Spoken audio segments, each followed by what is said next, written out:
Hello, Foreign Entanglements viewers. My name is Dr. Robert Farley of the Patterson School of Diplomacy and International Commerce at the University of Kentucky. With me today is Jason Sorens. Jason, why don't you go ahead and introduce yourself?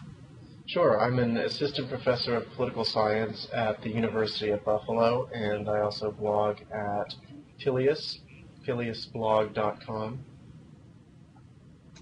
Right, and I recommend, and there'll be a link, I recommend that people take a look.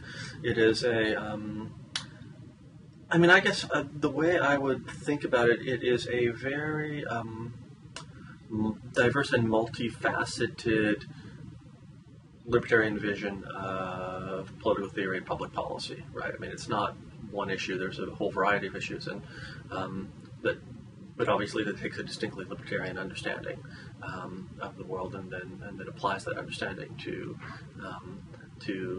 a whole set of different issues. Is that, do you think that's a correct characterization of right? It's right. We're all classical liberals or libertarians, but there are a couple of things that distinguish us. Most of us are political scientists rather than philosophers or economists, which tend to be, most libertarian academics tend to cluster in those two disciplines.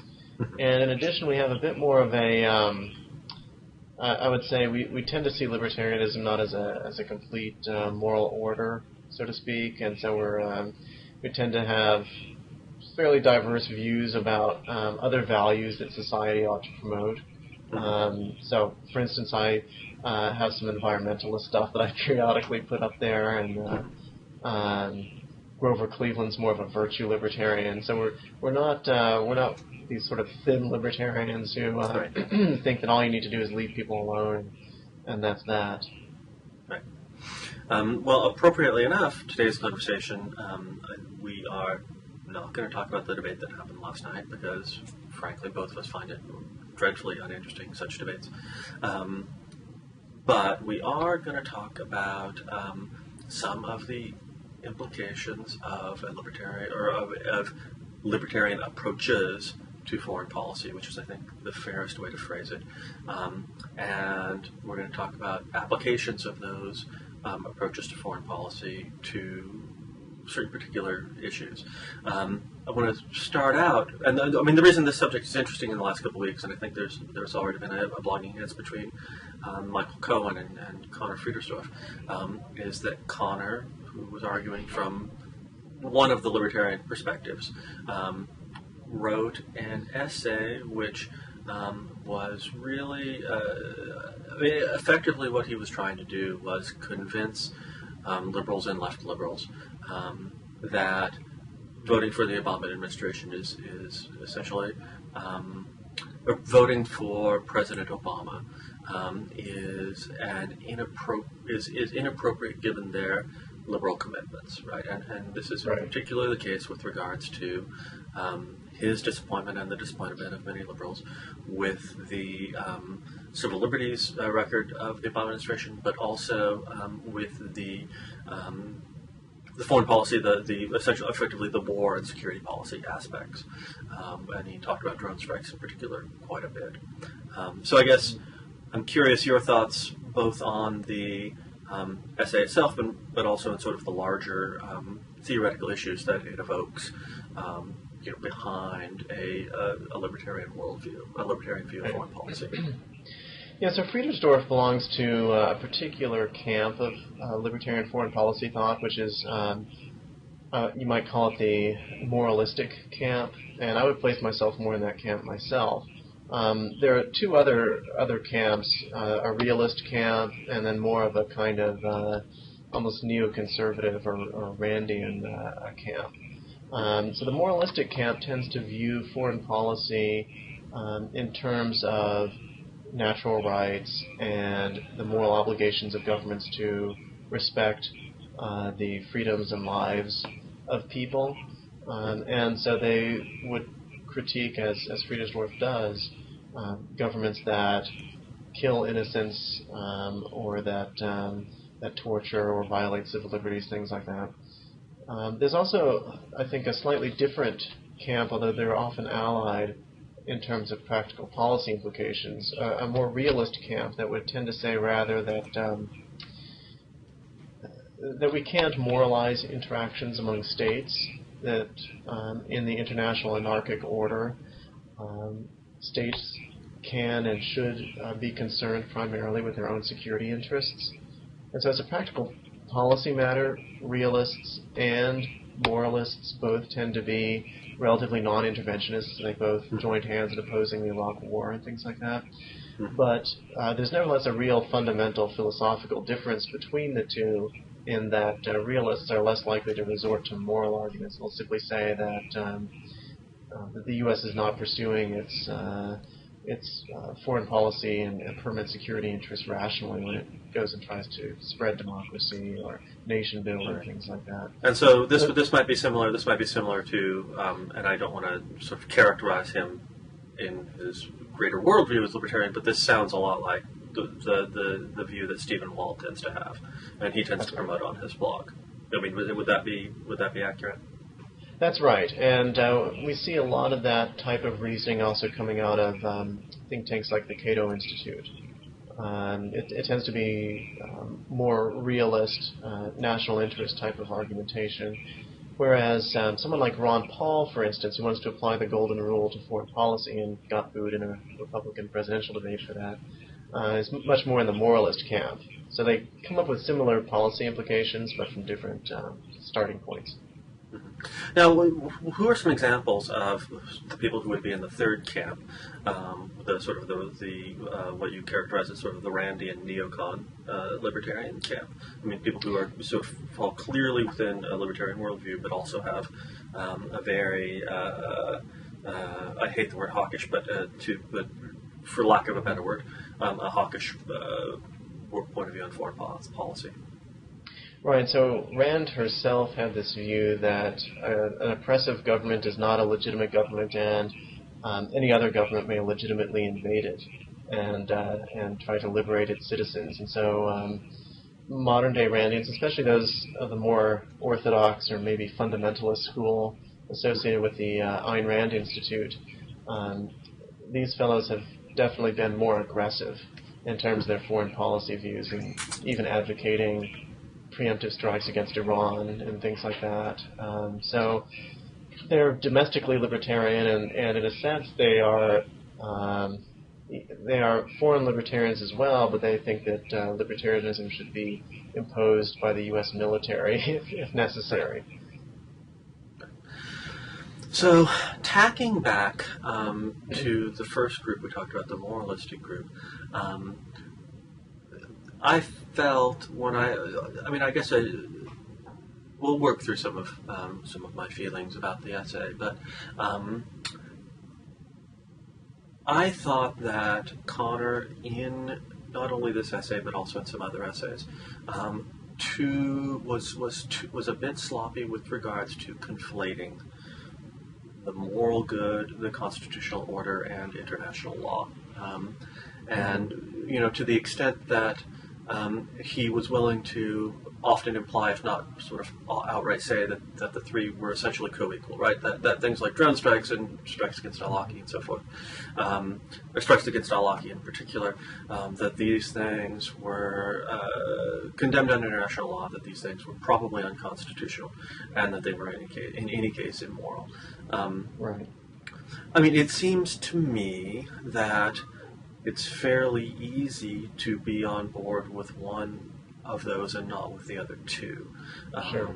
in a way that Conor didn't really seem to take into account. But and part of this would be the argument, and I think the international law people who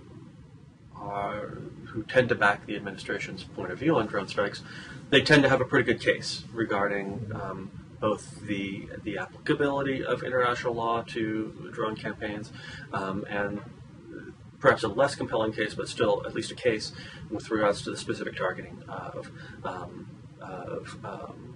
American citizens. And when I say a pretty good case, I mean in international law, that's all we can really say, right? I mean, all you can say, all we can really evaluate is whether somebody has a really good case, right? There's no single definitive adjudicator with regards to international law.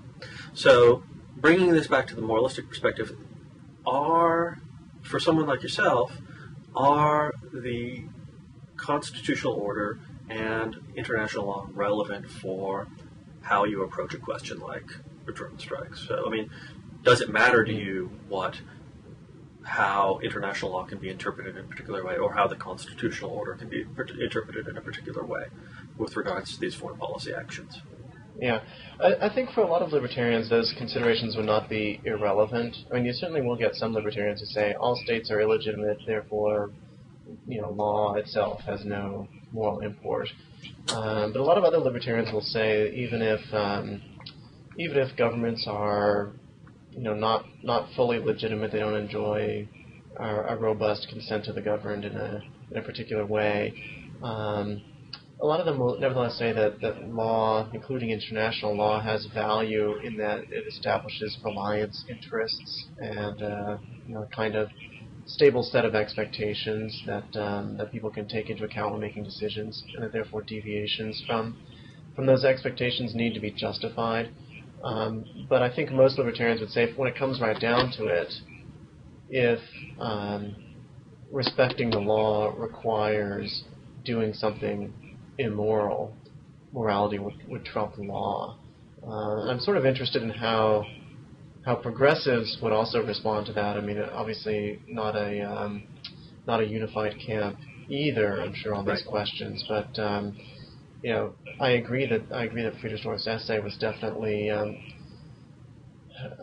it got its punch, I think, from the moral arguments more so than the legal arguments. And I wonder how well that plays among progressives. Yeah, I mean, that's a really, obviously we're talking about it, so obviously I've thought about it. I mean, my sense from reading, and what makes sort of this conversation between you and me interesting too, is that I tend to be a more statist progressive.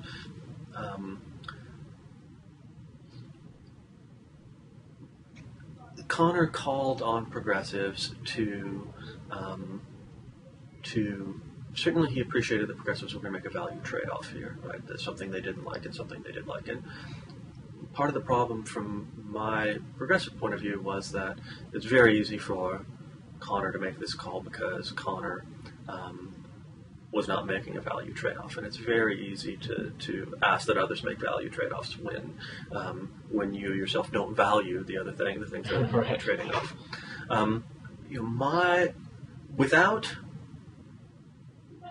Without, and I am not willing, I think for good reasons, to endorse the wisdom of the drone campaign in Pakistan, the drone campaign in Somalia and in Yemen. I think that probably there is, as I suggested, a sounder case with regards to legality than many people are willing to allow, with again, caveats with regards to al-Awlaki. In terms of trade-offs, and this became very interesting because Conor, of course, and I follow Twitter, and I don't know how much of a Twitter guy I was, but he was having debates with Jamel Bowie, and he was having debates with Brad DeLong on these questions, and he would pose a dilemma, right, and he would suggest, well, here's a deal breaker, right, and so if Barack Obama came out and said some number of really atrocious things about Latinos that evinced sort of a deep-seated bigotry against Latinos, would you still vote for him given that you support a variety of his other positions, or would you consider this a deal breaker, and would you refuse to grant him your vote? And it was very interesting to me that he phrased it in that way, because he did not phrase it, Barack Obama displayed a great deal of bigotry against Latinos, and then Mitt Romney called him out on it, right? And in terms of the drone campaign, and I think in terms of a lot of different state questions more generally, sort of relationship of individual state questions more generally, from my point of view, there's actually, it's not a particularly complicated issue. President Romney, if he becomes President Romney, is likely to continue the drone campaign. There is potentially good evidence. It's always hard to say. You don't know how somebody's going to actually, how the environment's going to change or anything along those lines. But it's entirely possible that he'll escalate a drone campaign or a variety of other foreign policy actions that will result in the deaths of innocent children in foreign countries. Without claiming any absolute knowledge of the future, I would evaluate at this point that he's probably more likely to lead to these kinds of campaigns than Obama. Sure. And so the question of how much I approve or disapprove of the drone campaign in context of a Romney-Obama election seems to be almost beside the point. Yeah. And I guess the second progressive way to think about it would be, and the next part is sort of, I'm kind of wondering how appealing / appalling you'll find this logic. The modern state is a machine for butchery, right? I mean, the modern state, it emerges as a killing machine because it becomes successful because it's an extremely effective killing machine. It's a killing machine internally and externally. It, as a killing machine, has had some of its rough edges smoothed down to an extent, both on the external side and the internal side. But whenever you decide to give anyone the keys to the modern nation state, you need to have the appreciation that butchery and bloodshed is going to ensue. And this, it doesn't, in that sense, matter who's going to be president. Your hands, to the extent you take responsibility for putting someone in office by giving them your vote, your hands are inevitably going to be drenched in blood. And so then it simply becomes a question of how much blood and whose blood they will be drenched in. And then it leads to a set of entirely reasonable value trade-offs between... And this being completely understandable how somebody would come down on the Romney side, right? But from my progressive point of view, again, this does not seem to me to be a very challenging value trade-off. So I'm curious what you think of that. Yeah, no, those are fair points. I think what Conor's asking for is consistency. If you're going to say that about drone strikes, you should also say it. If you were living in an era of segregation and you had two racist candidates, you're willing to vote for the lesser of two racists or something like that. And if you're willing to... Well, but that does actually characterize most of American history, though. Right? Yeah, exactly. It does. Well, and here's another take I had on it. I think a possible response to his argument is that, if Obama sat down and in private, had all these anti-Hispanic racial epithets or something like that, spoke these things, that would be an indication, I think, of a fundamental moral corruption, sort of a fundamentally corrupt character. He's just a bad guy. I think people of goodwill can support the drone strikes. I think they're absolutely wrong. I think, and wrong in a very important way. But it is a gray area. Not too many people would say, no, never use a drone under any circumstances. I mean, that's a little bit absurd. And I would argue that we've gone way too far in using these things and haven't been careful enough about the collateral damage. But you can be a person of goodwill and be somewhat, perhaps deluded or just honestly believe that this is a trade-off worth making and that this policy ought to be pursued. And so in that way, the drone strikes, even though in a sense of a greater humanitarian tragedy than racial epithets, may be less of a reason to think that someone pursuing that policy is fundamentally evil than the racial epithets. Does that make sense? Yeah, no, it does make sense. I want to go back just a second here because do you think, and I think, and this is part of we're going to get to sort of a broader analysis of libertarian foreign policy, but do you think, let me rephrase, what do you think of this analysis of the drone campaign, right? That the drone campaign, as we have seen it develop in Pakistan, which has spread from just a campaign targeted against a small number of people who are with reasonably decent intelligence, acknowledged to be leadership members in Al Qaeda or in organizations closely tied to Al Qaeda. That once we accept the good of that, we then come to a situation where everyone wants to do it well, and so if we're doing it well, then we have more drones. We have more drones with higher capabilities. We have more drones on station all the time, which then leads to a situation in which mid-level commanders, high-level commanders, and so forth begin asking for greater freedom of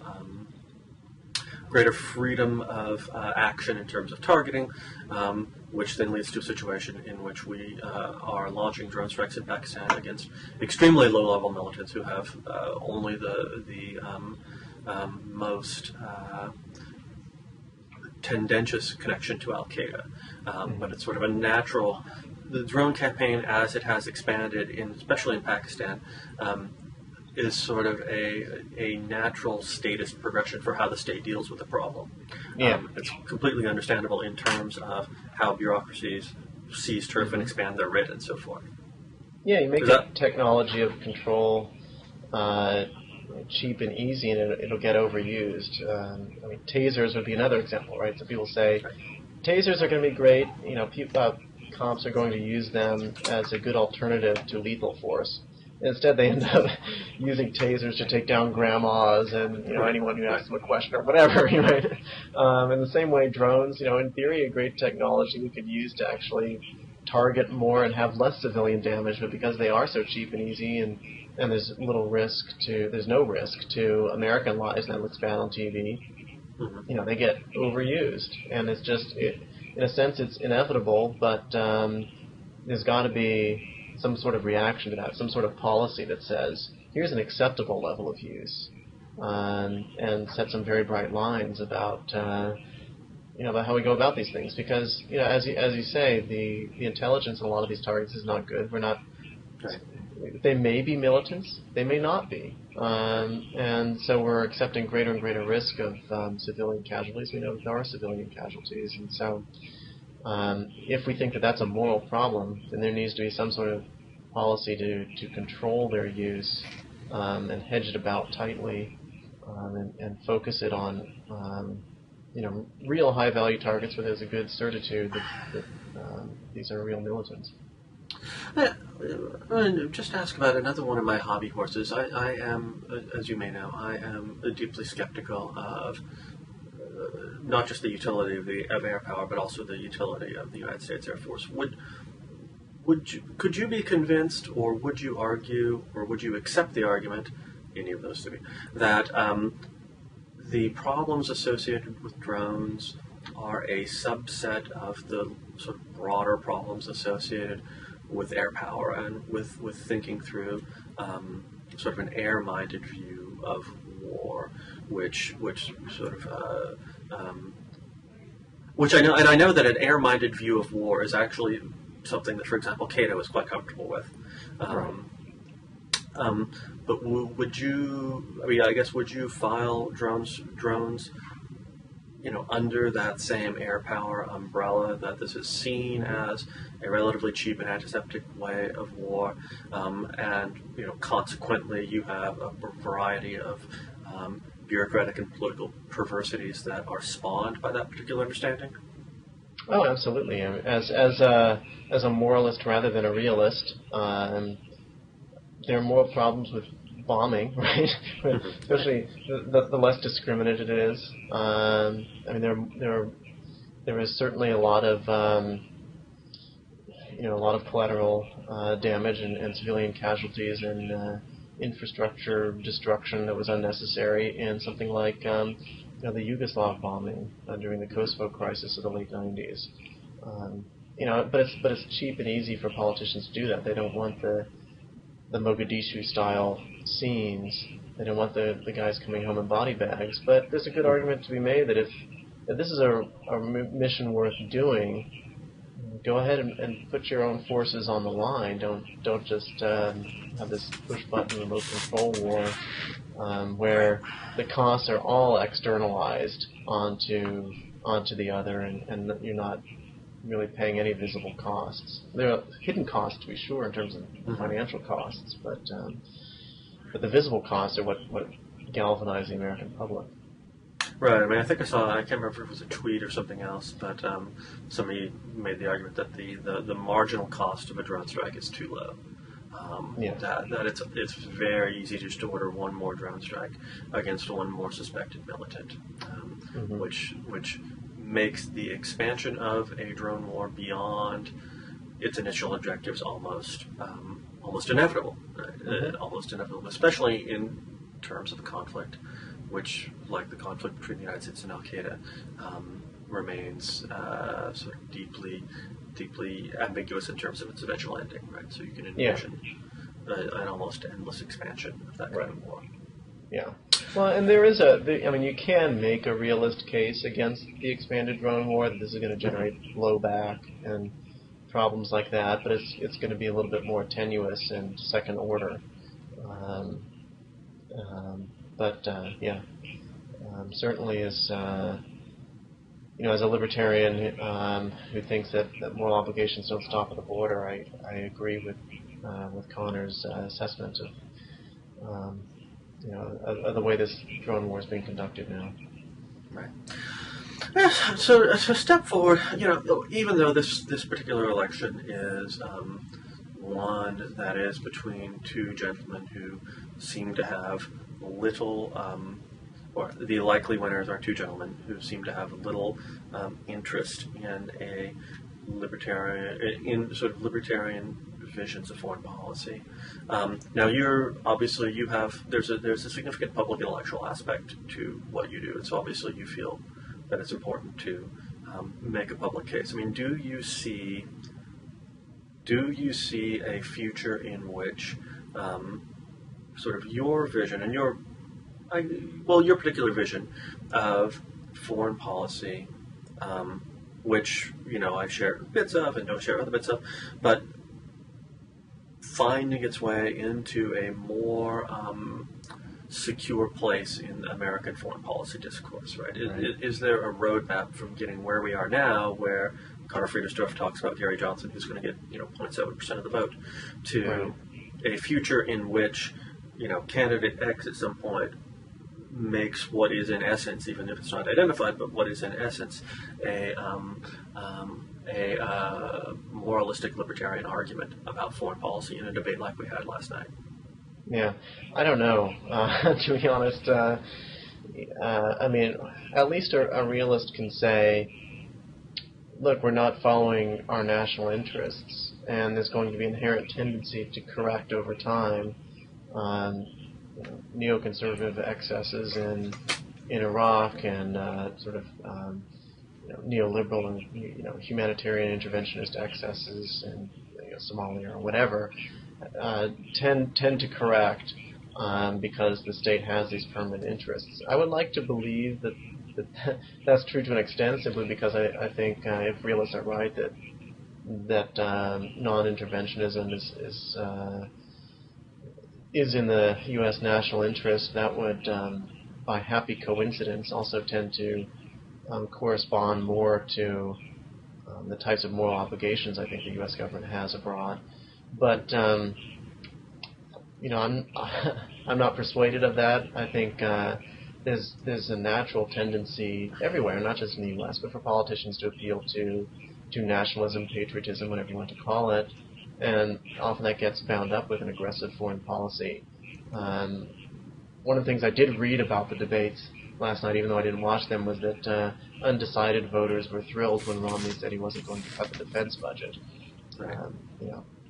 Part of that is just maybe fiscal illusion. People don't think anything needs to be cut, except the most general statement. Government spending needs to be cut, but not any particular part of it.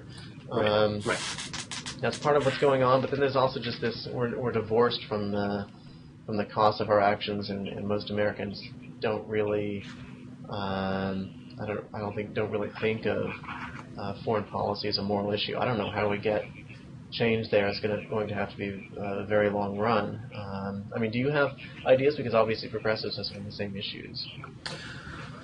Right. I think that there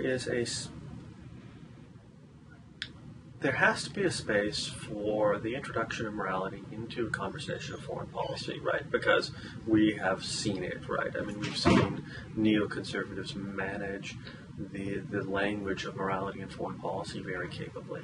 And this is, certainly neoconservatives with regards to Iraq, Iran, or whatever else, they throw everything against the wall and see what sticks. But, at the same time, for example, they mobilized quite carefully and quite reasonably what was effectively a moral concern over the effect of sanctions against Iraq. They turned that moral concern into an argument for invading Iraq, right? And what this tells me is that on some level moral considerations are relevant, and that moral considerations can be the word I'm looking for is presented or framed in a way that are going to be compelling to a sufficient subset of Americans to make them politically relevant. Now, I guess the problem for libertarians is that Republicans with whom libertarians have tended to be more often allied, the Republican base is very much against that, against that kind of moralization, except to the extent that it's moralizing what other countries do and not what we do. Right. But, things change, and so I think there have been times in American history where, and this would largely be pre-Second World War, which we, it's an era of foreign policy that we shouldn't either misunderstand or excessively laud. But there were during those times, I think, more moralistic anti-intervention arguments that were seen as compelling. Sort of moralistic anti-military arguments that were seen as compelling, right? Herbert Hoover boasting that the United States had the smallest army of any great power, right? Which is inconceivable in the modern political context, but perhaps should be. And so it's happened before, and as we know from Battlestar Galactica, anything that's happened before can happen again. So. If you wouldn't mind if we sort of shift gears a little bit, because I'm very interested in, and since I have you here, very interested in the international implications of conceiving of how we conceive of the relationship between the individual and the state. And you mentioned patriotism and nationalism and so forth.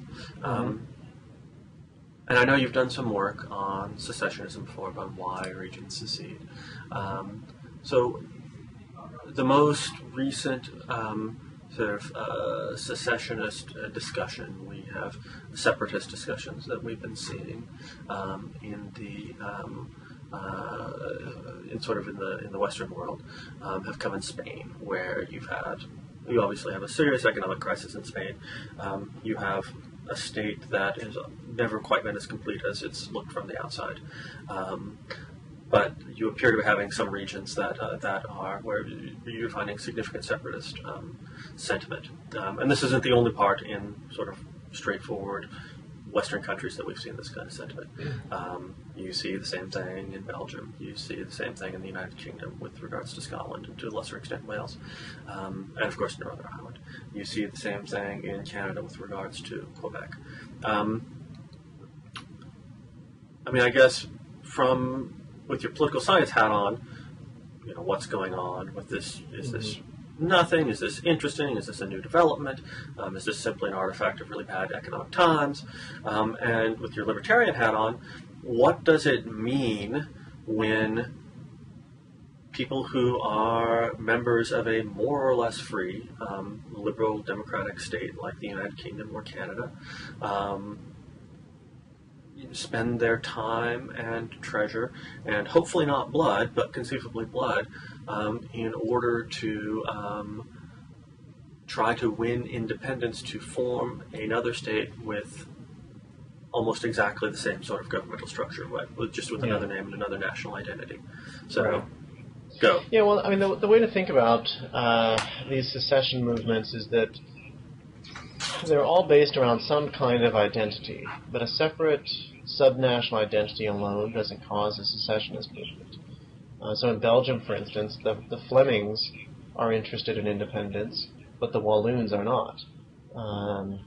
Right, in Canada, the Québécois, French Quebecers, want to secede, or some of them do, but indigenous nations generally do not, and are happy with Canada. In France, Corsica causes lots of problems, but Brittany and Alsace do not. So there are lots of examples of this, and what it comes down to is that when people think of themselves as belonging to a particular group, a particular political identity, they're interested in the future of that identity, of that group of people. And so they'll start to visualize politics in terms of how it affects the group. So in the U.S., an American national identity is fairly universal, and so Americans tend to think of politics in terms of, at least in terms of foreign affairs, they tend to think in terms of, American national interest and what's good for Americans. But imagine if you had a minority group within the U.S. that was nationalistic and saw its own political identity as fundamental, and the American identity as something sort of grafted onto that. They would tend to think of their own national interests as coming first. So what you get when national interests seem to conflict with the interests of the state, so Scottish interests conflicting with British interests, or Catalan interests conflicting with Spanish interests, then people who have those identities tend to associate more with a local interest and will support independence if necessary to guarantee those interests. And the reason why many Catalans are now interested in independence from Spain is not that they hate Spain so much, but that they are worried about the future for Catalonia, for their region, for their nation as they conceive it. As long as Spain can ensure a good future for Catalonia, you don't get strong nationalism because people are fine staying in Spain. They view the Spanish statehood and the Catalan identity as perfectly compatible. But it's when Catalan interests seem to be threatened in the future by remaining within Spain that you get a stronger secession movement. The point of secession is not to have a dramatically different government, but just to ensure a government that can better protect Catalan interests. And in Spain, the real problem there is the fiscal situation, in which richer regions like Catalonia are heavily subsidizing the rest of Spain, and that tends to bite harder during fiscal hard times, during a debt crisis. And so Catalans, it's not that they, want an illiberal government or they want to expel Spanish speakers or anything like that. There's no hardcore nationalism. There's no radical ideology driving this. It's just our interests will be better secured if we're independent. And so you're unlikely in that kind of situation to see a violent movement for independence, because it's not as if our very survival as a people is threatened. We're not under threat of genocide or ethnic cleansing or anything, but you will see an attempt to push the envelope through the political process and try to get as much autonomy as possible. Independence is a very unlikely outcome to this, but more autonomy is quite conceivable, and in fact you've seen a lot of European countries decentralize as a response to secessionism. Spain itself, when it became democratic, Italy more recently, Belgium quite recently. So these movements retain interest even when their objective of independence seems unlikely, simply because they are reshaping the territorial structure of the states they inhabit. Now, do you think the European Union, sort of the overarching structure of the European Union, reduces the stakes in these kinds of fights, right, to the extent where even if Catalonia were to secede, or northern Italy, or parts of Belgium and so forth, that the greater portion of the economic and political structure under which people live would be utterly unchanged, because the European Union fulfills so much of the major state function, and so that consequently national governments are just less likely to react extremely negatively to these kinds of. I mean, I'm sort of putting together a story here, but are less likely to react with a great deal of hostility to these kinds of movements. Yeah, I mean, so the argument that is more commonly expressed is slightly different, which is that economic integration lowers the economic costs of independence for small countries. So an independent Catalonia or an independent Scotland back in the 1800s would have had to play power politics, balance of power politics in Europe, and it would have been an insecure environment, and they would have faced lots of trade barriers. The European Union, that potentially all changes, assuming Catalonia gets admitted to the European Union, Scotland gets admitted after they become independent. The costs are very low, and there's evidence for this in polling. So you ask people in Scotland, do you favor independence in Europe? And you'll get a much higher percentage of people saying yes than if you just ask them if they favor independence. So there's something to be said there, although this is a topic that political scientists are continuing to debate, and the way I see it, there's not actually sufficient evidence yet to say that European integration has actually caused more secessionism or caused more decentralization or things like that. So there's a nice just so story there, but the evidence is more complex. So taking off your political science hat and looking at it through your more just straightforwardly political hat, I mean, do you find these kinds of movements alarming? Do you find these kinds of like the continuing relevance of these kinds of identities, which then produce almost steadily nationalistic, patriotic feelings and commitments and so forth? Does your libertarian hat find this kind of thing alarming? Yeah, well, yes and no. So, for someone who believes in a robust view of individual rights, certainly nationalism sounds collectivist, and it sounds like a potential threat to individual rights. So there's sort of a prima facie skepticism toward nationalism. However, it can be a potentially useful evil within certain bounds, or a useful falsehood, perhaps. If a lot of libertarians, and I tend to agree with them, think that decentralization is a good thing, that having the state closer to the people is a good thing, and greater mobility across borders a good thing, more competition among governments. So if minority nationalist movements can help push governments to decentralize territorially, then they might be useful in that respect. And conversely, I think a lot of progressives who are naturally skeptical of nationalism as well, because they see this as a kind of barrier to universal human rights and egalitarianism.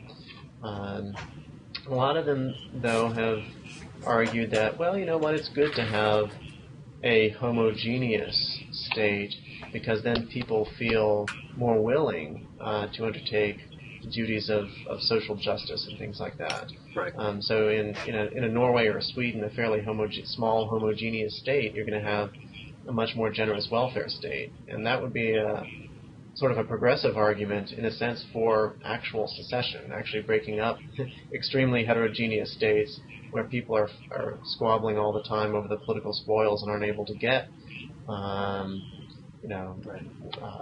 generous safety net as a result.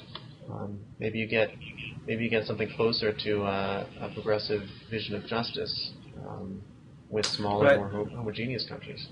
Although, I mean, and I think Matthew Iglesias has made this point several times, that in the context of the European Union, the people of Germany are far less willing to subsidize the people of Greece than the people of New York are willing to subsidize the people of Mississippi. And perhaps it's because the distinctions are just too profound, but it also then suggests that schemes for redistribution among states rather than just inside states would be rendered even more difficult, even in a sort of a supranational context like the European Union. So I guess it cuts both ways. Yeah, my view is that the European Union is largely actually a constraining force on member governments. That you are getting tax competition across borders, and Ireland benefited from this greatly in the 80s and 90s, cutting business taxes and things like that, and attracting capital. And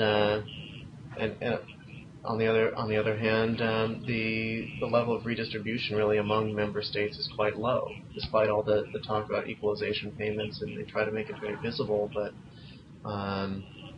by and large, I think progressives who are worried about market constraints on state capabilities should be more concerned about the European Union than they are, and I think libertarian market-oriented sorts should be a little bit maybe more optimistic about the European Union than they are.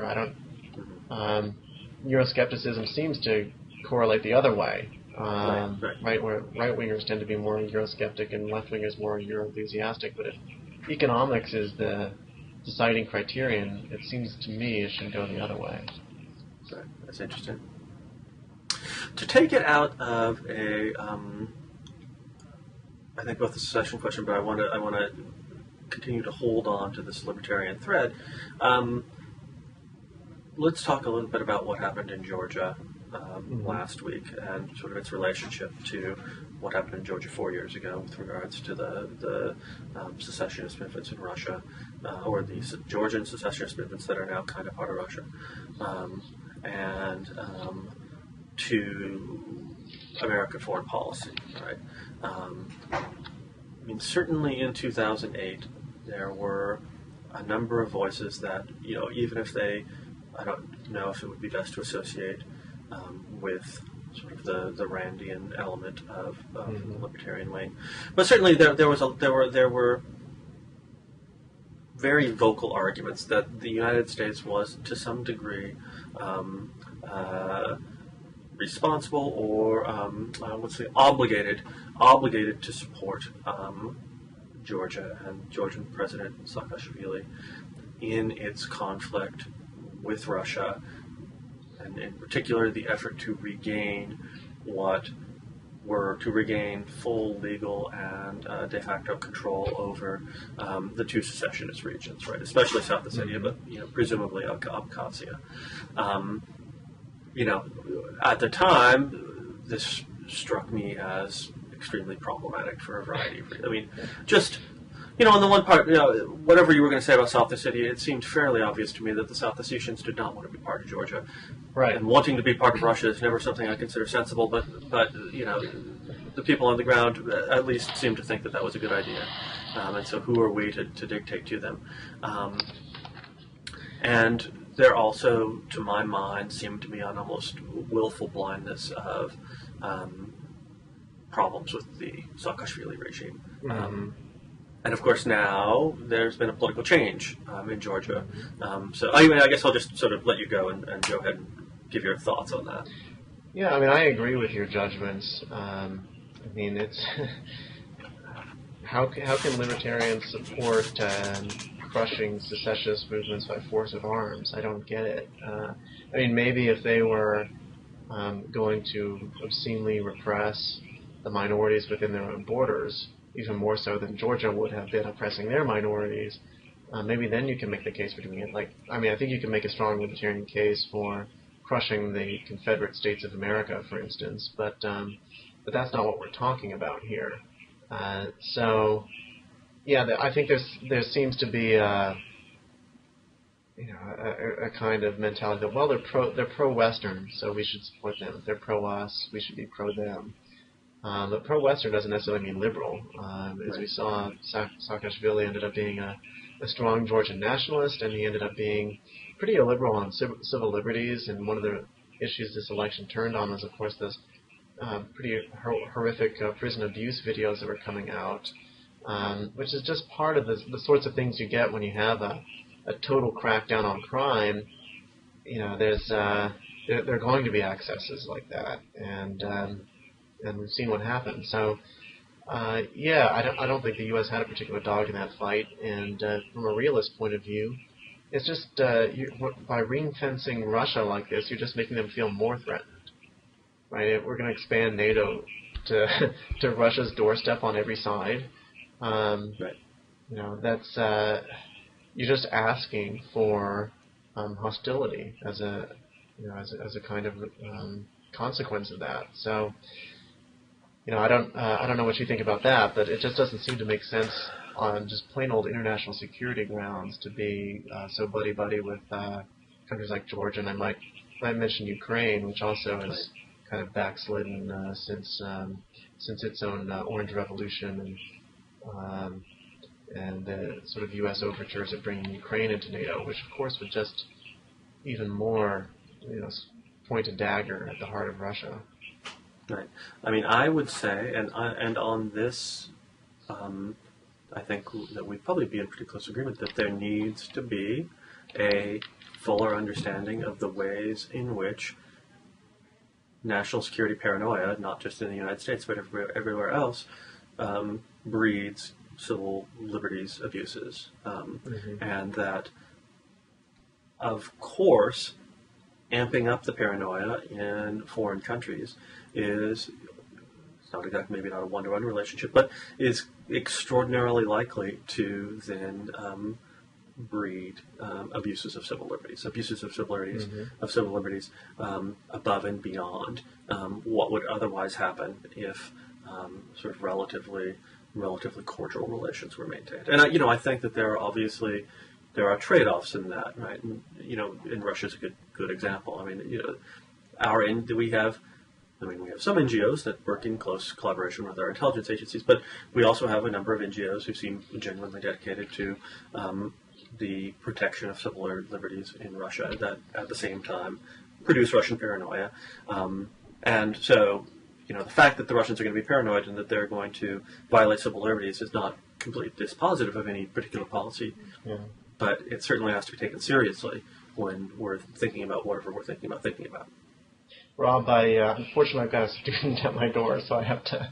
All right. Well, Connor, this has been. I am not going to promise that this is going to be one of the most popular blogging heads ever, but it's been one of the most interesting for me. So I enjoyed it as well. All right, Foreign Entanglements viewers, thank you so much, and we will see you again soon. Thanks. Bye.